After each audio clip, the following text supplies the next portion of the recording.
Welcome to Revenue Mind, where revenue leaders get real about mental health. I'm Julie. Stick around for honest stories, practical insights, and why well-being is the real bottom line. Let's dive in. Hey everyone, welcome to the Revenue Mind podcast, a podcast where revenue leaders talk all things mental health. I'm Julie, your host, and with us is Ryan. Welcome, Ryan. Hi, Julie. Thanks for having me. What's up, everybody listening? Hey. Thank you. Sorry for the craziness. It was interesting trying to... We had an adventure, y'all, with Riverside before this, but we are here and we're excited and it's a beautiful thing. And you know what I was thinking about when you're doing your intro? It's always so awkward to remember the intro to your own podcast. Like all of a sudden you're like, oh shit, I got to do this again. So I have empathy. You crushed it. Thank you. So just a little context on this podcast. It used to be very structured. It used to be like a lot of just very hard-hitting questions, but now we just kind of riff and we've gotten some really great stuff out of it. So Awesome. yeah. So question for you, what makes you you?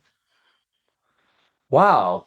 I think I'm the same I've always been, like what makes me me is somebody who likes to have fun, likes to learn, likes to try new shit, likes to beg for forgiveness, likes to be around people who love me. I like to be around people that I love. And, obviously like as you grow as a human, like things change, like you become an adult and you have kids and family and bills and my work life and my real life converge because I just like business. I think it's quite interesting. I always have. So that's been kind of cool. But the reason I haven't changed is I have little kids now, and I oftentimes am told I'm like the fourth child in this house, and so I dig that about me. So what makes me me, to answer it, is I'm an adult who has decided not to ever grow up. It's a beautiful thing. Peter Pan? Yeah, I'm Peter Pan. That's exactly right. I just don't have like green tights on, I'm wearing a yellow shirt. I guess that's Peter Pan had one of those. Awesome. So you don't think fatherhood has changed you at all? Oh, it has. Yeah. I mean, it's changed the order of operations, right? Like, I think, I got married really young. And so it was like, I think about me first. And then it's like, oh, I have to think about somebody else. And then you become a father. And it's like, oh, actually, you're fourth on the pecking order at any given moment. And that's obviously at odds with like humanity and like how we all wake up and are wired. So, no, I think like, and again, like I had kids pretty young in life, so I was pretty immature when I first had my oldest son. I was like really immature, and now it's like you sort of channel yourself through them. You see shit that you do, and you're like, oh, I do that, and it shows up a lot when you see a 7-year-old little girl do something that's your biggest flaw. You're like, oh my gosh, I can't believe I do that. So that happens a lot, but yeah, I think like that's been like that's part of the adulthood thing, like you're like responsible for a family and like making sure that they're learning good values and trying stuff they love and being happy and all that other good stuff. What do you consider your values that you're teaching your kids? Find what makes you happy, show up and work hard, and don't be an asshole. And that's it. Whatever they do besides those. And I actually got that advice from a friend of mine who's a mentor. He didn't say it in those words. It was just what I took away from some advice I asked him for. I have this classic, like, I grew up in the lower middle class and I run tech companies. So my kids have Nikes. And I'm like, how do I make sure that they have the same moral compass, work ethics that was instilled upon me from watching like my dad be a construction worker and grind? And so those are the three things that I've sort of distilled. I'm not projecting anything on them other than like show up, be kind, do what makes you happy. And the rest will sort of work itself out. So those are the things we like hold them accountable for. And to be honest with you, they're great. They're great kids. We're really lucky. Well, awesome. If you don't mind me asking you, how old were you when you got married? I was 26 when I got married. And you feel like you got more mature, obviously. Oh, for sure. With your kids as you not grew up, but as you got older. Yeah, there's always like these societal vectors, right? Like, on one hand, I was like pretty advanced in my career at that age. I was the first of my friends to get married, one of the first of my friends to have kids. And so in a lot of ways, like on paper, I was like very mature. But I remember like, the day my first son came, I thought it was a good idea to like invite friends to have champagne with us at the hospital. Like that's an example of that. Like, whereas I have friends now that are like 40 that are having their first kid and they're like, I just watch them and they just operate with a little bit more discipline and calmness, which of course I do now too. But, at that time in life, I wasn't. So, yeah, so it's definitely shout out to my son, Declan, for maturing with me. I love that. Oh yeah, you called yourself the fourth child. I thought that was great. What do you mean by don't be an asshole?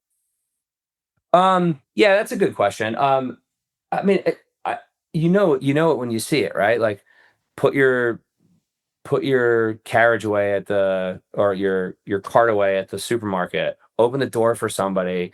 Pick people up. Don't put them down. Look people in the eyes when you talk to them. Say thank you. Like just like it's funny. We're actually doing an exercise now of like sharpening our values at work, and we were debating this phrase that we say sometimes, like "be a good human." And it was like, what does that mean? And I was like struggling with my vocabulary because I'm like, you just know it when you see it. But I think it's about like everybody obviously cares about themselves, but how do you show up for your family, your community, your friends, and are you being kind? Like you could be selfish, but in that moment, at least are you can be clear about like what it is and not step over people. Like yeah, I guess I don't hope that answered your question, but that's what I mean. Common decency and being a human being. Common decency, exactly. Like I mean, you know this too. You work in these companies, and everybody's from all walks of life, and like I love people who are unapologetically themselves. I get along with people who are very different than me, who are unapologetic with themselves. But it's like those moments when you see somebody backed in a corner and they're acting like really not nice. It's like, well, oh, never mind. I that's the part where the common decency for others, I think, is huge, and that allows you to be like direct, succinct. You can do a lot of things as a human if you're like actually coming at it from a place of positivity. So I know you mentioned that you came from lower middle class. How do you think that shaped you? Oh, I mean, like, so my mother's an immigrant, and my dad, they had me when they were 19, so they didn't have shit. They're just figuring it out. And I never felt like I didn't have everything I needed. They did an amazing job, and their relationship didn't work out. So like, kind of classic like divorced parents. They both got remarried, sort of story. I think like the decency, kindness, acceptance thing. I was told by our VP of marketing, Kristen, that I'm too inclusive. That comes from my mother. Like everybody's always got a seat at my table. Everybody's always willing to stay. Anybody can always come and stay with me, which is interesting because my wife is very introverted. So there's always like a give me a notice, dude. And then I think the other thing is just work ethic. Like I just watched my dad, like just he's still to this day works on the highway. He works his ass off. And when I remember like pretty young in my career, like all my peers were in their 40s. And then I was on an executive team and I was the youngest person on it. And then I was running the executive. And it's like the constant up until maybe 7 years ago was like, who's gonna out hustle me? Who's gonna out hustle me and then be willing to unlearn? And I think that was a thing until it wasn't. Like I still maintain those values, by the way, but I think with some experience, I've learned also like how to use my muscles differently, if that makes sense. But yeah, that's how it shaped me. Those two distinct things, like that openness, and then just pick up the shovel and get it done, and work like someone's coming to take it away from you. Yeah, that makes total sense.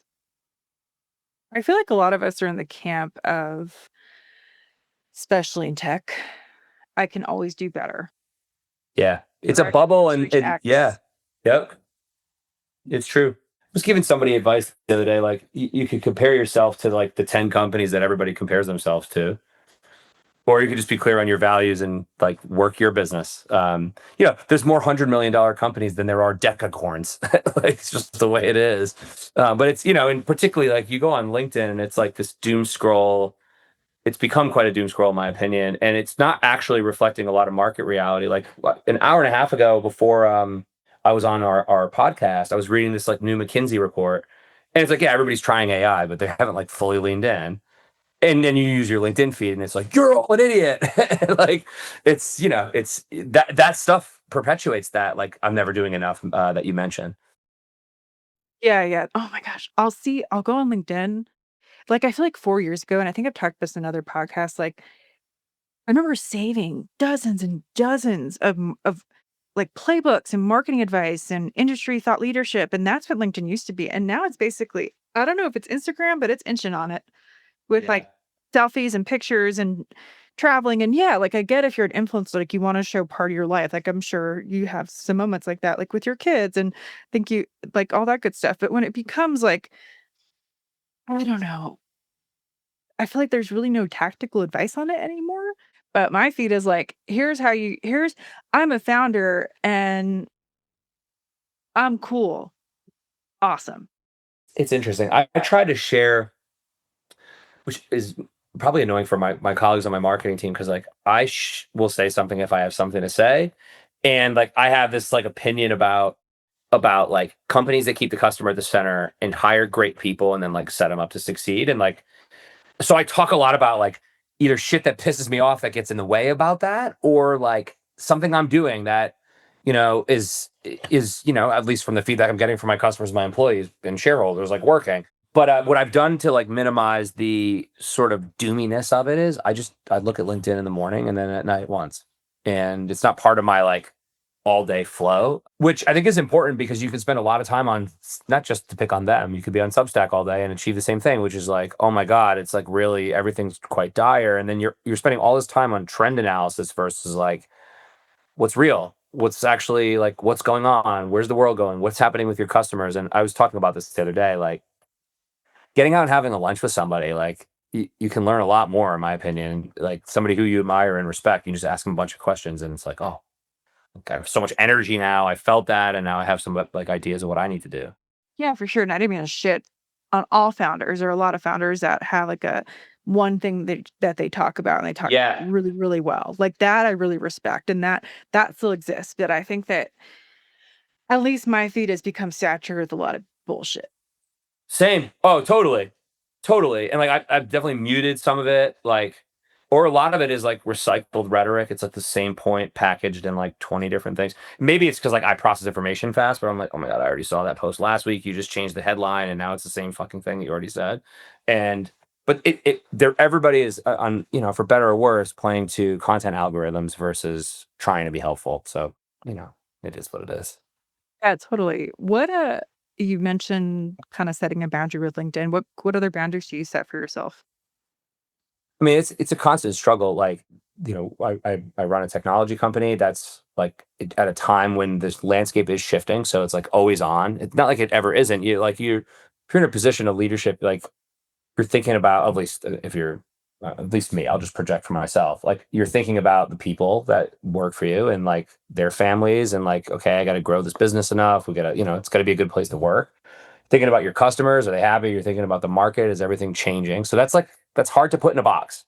So I don't like try to like pretend that doesn't exist. I try to find spots where like my brain is completely disengaged. I spend a lot, so like I'll leave my phone somewhere like for the whole day, or we do this thing on Saturdays where we pretend the Wi-Fi is broken. So that's like one boundary. I think the other is like I don't sit in front of a computer all day. Like I go for a hike. If I have something that I need to think about, I'll like go for a walk. I'll go skiing, whatever it is, and that helps me sort of stay calm and stay really focused. And that's a huge part of my day. Like anybody I work with will tell you that. Like he hates sitting on Zooms because I really do. I think the other things are like just not being in meetings all day. Like I don't like to sit in one-on-ones and like do daily therapy. I'd rather like someone call me when they need something, and so as a result, I have more space and time in my day to just be fluid on like, like today I had lunch with my wife. Like she just happened to be in the kitchen and I was like, "Oh, what's up? Let's hang out, let's have lunch." And that was because I had blocked a bunch of hours today to think, and I was doing a lot of thinking and like working on some stuff, but I was like, you know what? The exact thing to do right now is have lunch with Jill. Um so yeah, so those are like some of the boundaries, and I think like my boundaries are probably less formal than are expecting me to say. Like at this exact time, I'm no longer available, and every day is a little different, and I just kind of am fluid with it. And I try to like meaningfully connect with each of my three kids, like once a day at least, like spend some real time with them, go on trips with them, etc., and just be like insanely present. And then in the mornings, I like drink coffee and stare up the window. So that's like another huge boundary thing for me. Like I do my little doom scroll, and then it's like, all right, what's going on in the world in my head? Like, how do I get ready for this day? It's really funny. I actually do the same thing. I wake up from like 5 to 5:30 is like my sacred. I will sit, I will drink coffee, and I will just like, okay, what does today hold? Yeah. Or what I is love today that gonna moment. bring? That was a change for me with COVID. Like before COVID, the social thing to do at work is like, let's meet for a coffee. And I was noticing, anyways, you're sitting in your house for 2 straight years. There's nobody meeting you for a damn coffee. So I stopped drinking afternoon coffee. I don't know if it's good or bad, by the way. It's just an interesting, like my life changed on that tiny little thing. And so now it's like having a water or whatever. Um, but I love coffee. I drink coffee. It sounds like you have the same day. And it's like, I don't know, if you're clear about what's going on up here, everything else gets a little easier. So maybe that is the boundary, is just being really clear of what I need and like to show up for whoever the hell I need to show up for. Because there's a lot of people I need to show up for. Awesome. How do you think you show up for people? Present. And by the way, that means I usually show up late because I'm pretty present. Like if I'm going to be with somebody and I take the time to be with somebody, I want to be there. I want to be looking in their face and talking to them. And, I think that's important. And like, I've even learned that at home, like if I'm not able to be present, there's no point of sitting in the room half there. It's like better off being like, actually, I got to go to my office tonight. Like I'm not doing anybody a favor. So I think that's it. I mean, also like I think the introvert extrovert spectrum is kind of interesting. I personally really value solitude and having quiet time, but most people who met me are like, "Oh, this dude's really extroverted." I enjoy talking about to people in the right settings about things that I'm interested in and interesting people. Like I find people very interesting. I find like forced networking events, social hours where people are like, "What do you do for a living?" I found those things very daunting. So like it's balancing for me. Like in order to show up and be present, I also need some time to read and reflect and everything else. But usually when people meet me, they use the word energy. That's like what I've heard people say about me. I have high energy. I think it's usually a compliment. But that's usually what I hear about people. Ryan brings a lot of energy everywhere he goes. I remember in my last company, we were probably like a $10 million company, and I showed up to the office, and actually Dan, who now works with me at Appcues, was like, "If you're in a bad mood, the whole company knows it. If you're in a great mood, we all feel it." And I was actually talking about him last week in San Francisco. He's like, "It's because you're like a lot of energy, so it swings with you." I was like, "Oh, that's a good way to put it." So yeah, I think one thing I will say is like show up authentically. I'm gonna tell you what's up. I'm not gonna put spin on shit. Yeah, I think no, I love that. I think I'm probably the most honest with the people I care the most about Yeah, because I give a shit. yeah. Do you ever find you're harder on those people too, or more? Like, I'll give you an example. When I get home, I was in San Francisco all last week, and I had a really fulfilling intellectual week, but I was done socially. And I kind of texted my wife. I'm like, I'm gonna be a puddle when I get home, and like, I don't think I spoke 3 words Friday night. I was kind of just like, "Arr." But I felt comfortable doing that. Like, I don't. I wonder if that sort of is linked to what you're saying as well. If you don't mind me asking, do you happen to have anxiety? Um, I don't like, I certainly don't have any like anxiety. No one's ever told me I had anxiety. I get anxious sometimes, like things bubble up, things get anxious. I call it like I worked with a executive coach for a long time, which by the way, for folks listening, is just business speak for a therapist. And I love Nora Infante to death. I hope she listens to this. I love her so much. But we used to talk about it as a flood. So because I have ADD, like sometimes I'll feel a flood because I think about a lot of stuff all the time. And if I feel a flood and if I'm not intentional, like maybe I'll react versus respond. And so I've learned in that those flood moments to actually go outside, get outside, go for a walk, whatever. And that helps me with anxiety because I think everybody on some level has some anxiety. The other thing I do with anxiety is, and actually it's my 7-year-old son who I do this with more than anybody, is I meditate and just a couple breathing exercise. And there's this little exercise of like, put all those thoughts in a box. There's nothing you can do about them, put them away. And that actually helps me quite a bit. So I've gotten into that habit. It's not like I'm not even somebody who like puts on a meditation class necessarily. I just like do some breathing and box stuff if I need to. Um, so yeah, so that's how I grapple with it. But like, the reason I dance around, do I have anxiety, is like I'm married to somebody who has anxiety, and it's like a thing that she's actually had to deal with her whole life. I get anxious sometimes, so it's a little bit different. No, I was just curious. I actually have anxiety. So I was curious if because you mentioned that your battery, quote unquote, gets drained. It does. That's more of the ambivert Yeah. versus like having actual not legit, but having an actual diagnosis. Yeah, it's like, yeah, I mean, I got diagnosed with ADHD when I was a kid. I haven't really gone back to get diagnosed for anything. I mean, I definitely try to handle, I'm pretty mindful like of how I'm doing spiritually, mentally, etc., and like listen to that. But the battery metaphor plays. Like I've worked with this lady Elena, and she's on our marketing team now in 2 companies, and she's always been in customer marketing, so she's in the field a lot. And as a very outward facing executive, I'm in the field a lot. And we're very similar, and we have this built-in shorthand like, we got to go put ourselves on timeout for an hour, and like that's just my signal to like go back. I remember years ago going to Cannes Lions, which is like the big advertising festival. And, you know, on Instagram and on LinkedIn, it's amazing. Big parties and everything. And it's one of the fakest places I've ever been in my entire life. And I used to say to our PR guy, like, hey, can you bring me back to the chalet? And he'd be like, why? I'm like, I need to like take a swim and wash this off before I can get ready for tonight. So like depending on the event, it might just be like it's socially draining or like very mentally draining. If you're like, I don't know if you've ever been to like a multiple day, like intense but fun business meeting, that's equally like, oh, my brain's gonna explode. I need a minute to like process what she said, what he didn't say, that weird little energy thing in the corner, like all that stuff's existing, and like it's hard like in the moment to like process it all. And so I oftentimes like this is one of the, like my leadership things is like let's all get a night's sleep and like let this breathe because I think the next day you wake up with some clarity after your subconscious motors a little bit.